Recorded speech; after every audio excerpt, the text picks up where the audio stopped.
Hello everyone, welcome back to our channel. तो आज हम एक इम्पॉर्टेंट टॉपिक पे बात करेंगे जिनसे बहुत सारे लोग ऐसे हैं जो गार्डनिंग करना पसंद करते हैं, लेकिन टाइम उनके पास नहीं मिल पाते हैं, जिससे दो चार पौधे ही लगा के भी खुश रहते हैं। लेकिन अगर बहुत सारे प्लांट्स लगाने हैं तो सबसे पहले ध्यान देने वाली बात यह है कि आप ऐसे पौधे का सिलेक्शन करें जो हार्डी हो, और जिनमें अगर आपके पास वक्त है तो कोई बात नहीं है, तब तो आप एनी टाइम इसके लिए आप अपने गार्डन में कितना भी टाइम दे ले फिर भी कम पड़ जाते हैं। लेकिन अगर आपके पास वक्त की कमी है, या आपको घर भी संभालने हैं, बच्चों को भी देखना है, या आप कुछ अगर जॉब वगैरह करते हैं उसके साथ साथ अगर आप गार्डनिंग करना पसंद करते हैं, तो इसके लिए सबसे पहली बात तो ये है कि आपको इसमें इंटरेस्ट होना चाहिए। जब हम किसी काम में रुचि होती है हमारी, तो हम उसके लिए टाइम कहीं ना कहीं से निकाल ही लेते हैं। तो इसके लिए है कि अगर आप गार्डनिंग करना चाहते हैं तो उस टाइम पे आप कोई सा भी सॉन्ग लगा ले अपने मन पसंद का, उसके बाद आप अपने गार्डन में काम कर सकते हैं। 1 से 1.5 घंटे अपने गार्डन में डेली अगर आप देते हैं तो इससे आपके आपके ऊपर बहुत ज़्यादा बर्डन नहीं पड़ता है, क्योंकि गार्डनिंग में बहुत सारे काम होते हैं। फूल, अगर फूलों वाले पौधे लगाए हुए हैं तो उनके काम अलग होते हैं। फिर अगर आपने किचन गार्डन बनाया हुआ है जिसमें वेजिटेबल्स वगैरह लगाए हैं, तो उसमें अलग हमें टाइम देना पड़ता है। और साथ ही जो इंडोर प्लांट्स होते हैं तो उनके लिए उनकी अलग देख रेख होती है। तो जितने तरह के पौधे होते हैं उनकी सबकी टेक केयर जो होती है वो अलग अलग तरीके से की जाती है। तो सेकंड इसमें बात ये है कि आप ऐसे प्लांट का सिलेक्शन करें, चुनाव करें जो हार्डी हो और आपको उसमें बहुत ज़्यादा टाइम देने की ज़रूरत ना हो। तो उसके लिए आप परमानेंट प्लांट्स का चुनाव कर सकते हैं, जिसमें सबसे पहले तो रोज़ से भी पहले हमें बोगनवेलिया का नाम आता है, क्योंकि बोगनवेलिया में कभी भी इंसेक्ट वगैरह को हमने नहीं देखा है। और उसे आप लगा सकते हो, उसमें बहुत सारी वैरायटीज़ आती हैं। बोगनवेलिया के प्लांट्स को आप गमले में भी लगा सकते हैं, आप चाहे तो पोर्च में लगाएं, अपने एंट्रेंस गेट का जो मेन गेट होता है वहाँ पे भी आप लगा सकते हैं। जैसे यहाँ आप देखिए कि किनारे किनारे सब सारे बोगनवेलिया ही लगे हुए हैं, और ये जब खिलते हैं मई जून के महीने में तो काफ़ी खूबसूरत लुक देते हैं। और साथ ही हमारे जो गमले में लगे होते हैं तो उन्हें आप इसे बार बार बार रिपोर्ट करने की भी ज़रूरत नहीं पड़ती है। तो प्लांट सिलेक्शन की बात है तो आप कनेर लगा सकते हैं, गुलाब लगा सकते हैं, बोगनवेलिया लगा सकते हैं, और बहुत सारे हार्डी प्लांट्स हैं जिनकी लिस्ट इस चैनल पे भी दे दी हुई है। और छोटे छोटे पौधे लगाना है तो एरिका पाम इसमें बेस्ट है। एरिका पाम से अगर आपको कुछ भी नहीं लगाना है तो एरिका पाम आप लगा के अपने यहाँ पे, जैसे आप देखिए कि कितने खूबसूरत ये वॉल के किनारे किनारे लगे हुए हैं। आप इन्हें आप चाहें तो गमले में भी लगा सकते हैं, जो 10-12 इंच के गमले होते हैं।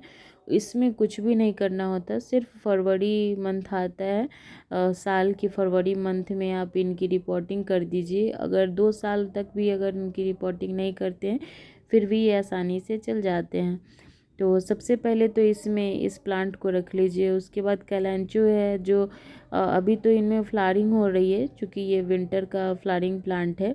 अगर इसमें फ्लावरिंग नहीं भी होती है तो इनके छोटे छोटे लीव्स होते हैं, ये काफ़ी देखने में खूबसूरत लगते हैं, और ये भी काफ़ी हार्डी प्लांट होते हैं। उसके बाद से आप बोगनवेलिया का तो नाम हमने बताया ही है। और ये मैरीगोल्ड है जो सालों भर खिलते हैं, लेकिन गर्मी में इन्हें थोड़ा सा धूप बर्दाश्त करना मुश्किल हो जाता है, तो ये अक्टूबर नवंबर के टाइम में ही इन्हें लगाएं तो ज़्यादा बेहतर होगा। और मैरीगोल्ड को अगर आप लगा अभी सीड से इन्हें इनकी सीड कलेक्ट करके रख लें तो ये आसानी से आपको नेक्स्ट ईयर के लिए आपके पास बहुत सारे प्लांट्स रेडी हो जाते हैं। तो गार्डनिंग में ऐसा है कि अगर आप फूलों वाले पौधे, ये आपके ऊपर डिपेंड करता है कि आप फूले वाले फूल वाले पौधे लगाना चाहते हैं या वेजिटेबल गार्डन बनाना चाहते हैं, तो इसके लिए अगर जैसे रोज़ेज़ हैं, तो ये देसी रोज़ेज़ है। देसी रोज़ेज़ अगर आप लगाते हैं तो इसमें बहुत ज़्यादा टेक केयर करने की ज़रूरत नहीं पड़ती और इनकी फ्रेगरेंस इतनी अच्छी होती है कि आप यहाँ से गुज़र भी जाएंगे तो इसकी जो महक होती है उससे थोड़े टाइम के लिए आप सारे स्ट्रेस भूल जाते हैं। और जो हाइब्रिड वैरायटी की रोज़ेज़ होती हैं उसमें कलर बहुत सारे ऑप्शंस होते हैं, कलर ऑप्शंस, लेकिन उसे थोड़ा सा मुश्किल हो जाता है गर्मियों में बचाना और ये आसानी से लग जाते हैं। तो अगर आप बिगिनर्स हैं तो आप देसी रोज़ेज़ ही लगाइए। अगर हाइब्रिड लगाते हैं तो 2-3 साल बाद उसे बचाना मुश्किल हो जाता है। और साथ ही ये पिटूनिया के प्लांट हैं, तो पिटूनिया के पौधों को अगर आप इस समय सीड इसकी निकलती है तो इस समय आप इनके सीड कलेक्ट करके रख सकते हैं। और अभी तो इस प्लांट को बिल्कुल भी नर्सरी से मत लाइए, क्योंकि ये बस 1 महीने के मेहमान हैं, उसके बाद ये चले जाते हैं। चाहे आप कितना भी इन्हें बचाने की कोशिश कर ले, ये सूख जाते हैं, ख़राब हो जाते हैं।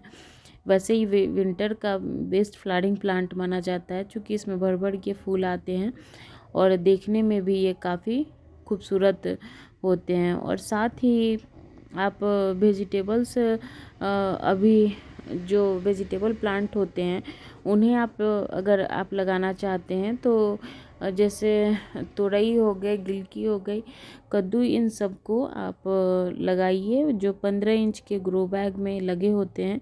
15 इंच के जो ग्रो बैग होते हैं वो आपको ऑनलाइन मिल जाएंगे और 600-700 में 5-6 पीस मिल जाते हैं। अब तो थोड़े से कॉस्टली हो गए हैं, पहले सस्ते मिलते थे। तो इन सब से आप गार्डनिंग की शुरुआत कर सकते हैं। और गार्डनिंग के शुरुआती दौर में आप कभी भी महंगे प्लांट्स को ना लें, क्योंकि हमें पता नहीं होता है कि इनकी देखरेख कैसे करनी है। तो हमसे बहुत सारे प्लांट ख़राब भी हो जाते हैं। मैंने भी बहुत सारे प्लांट्स को ख़राब किया हुआ है, लेकिन अब तो सब प्लांट्स को देख के ही पता चल जाता है कि किन्हें किस तरीके से ट्रीटमेंट देनी है, तो ये टिक जाते हैं। लेकिन शुरुआती दौर में ये सारे पौधे ही आप लगाएं तो अच्छा होगा। और ये हेज का पौधा है, इन्हें आप हेज के रूप में डेवलप कर सकते हैं, ट्री के शेप में भी आप इन्हें दे सकते हैं। और ये मिनी चांदनी का है जो पिछले साल मेरे चैनल पे इस पे अवेलेबल है। तो मिनी चांदनी के भी प्लांट को आप लगा सकते हैं, जिनके छोटे छोटे फूल आते हैं वाइट कलर के, ये भी देखने में काफ़ी खूबसूरत होते हैं। तो कुल मिलाकर गार्डनिंग जो है वो इंटरेस्ट के ऊपर है। साथ ही आपके 24 घंटे में कुछ तो टाइम मिल ही जाता है कि हम उसे अपने हमें जो पसंद है उस काम को हम कर सकते हैं। तो इन सब काम को, जैसे मेरा ये गार्डन है छोटा सा, यहाँ पे हमने गिने चुने प्लांट को रखे हुए हैं। तो धीरे धीरे इसमें सब में कचरे रखे हुए हैं, किचन के वेस्ट जो होते हैं, और सिर्फ थोड़ी थोड़ी मिट्टी करके इसमें हमने पौधे को लगाया हुआ है। तो थोड़ा थोड़ा अगर हम काम डेली करें तो इससे हमें बहुत ज़्यादा मेहनत भी नहीं लगती है और हमारा काम भी आसानी से हो जाता है। और गार्डनिंग का काम सुबह टाइम में मेरे से तो नहीं हो पाता, क्योंकि सुबह में बच्चों का स्कूल होता है और सुबह सुबह बहुत सारे काम होते हैं। और शाम का टाइम जो होता है वो 1 घंटे का टाइम मिल जाता है, जिससे गार्डन के लिए हम जैसे जिस दिन अगर हमारे पास ज़्यादा वक्त हुआ तो उस दिन जो हार्ड वर्क जो होता है गार्डन में उसे हम निपटा लेते हैं। और जिस दिन टाइम नहीं मिला उस दिन सिर्फ वाटरिंग करके प्लांट्स पे और बाकी कामों को देखना पड़ जाता है। तो इस तरीके से आप टाइम मैनेज कर सकते हैं। और कभी भी इसे आप टफ ना लें, क्योंकि अगर गार्डनिंग हम किस लिए करते हैं, अपने मन लगाने के लिए या स्ट्रेस को दूर करने के लिए, और इसे ही हम अगर परेशान होकर करें तो फिर कोई फ़ायदा नहीं होगा नेचर से जुड़ने का। तो चलिए, अगर हमारी वीडियोस आपको पसंद आती है तो इस चैनल को लाइक शेयर एंड सब्सक्राइब कीजिएगा। और साथ ही ये वीडियो जो है एक हमारी यूट्यूब फैमिली की मेंबर है, उन्होंने पूछा था कि गार्डनिंग में आप कैसे वक्त दें या कैसे आप बहुत सारे पौधों का देख रेख कर सकते हैं। तो ये वीडियो उनके लिए भी था और जो गार्डनिंग की शुरुआत करना चाहते हैं उनके लिए भी था। Thanks for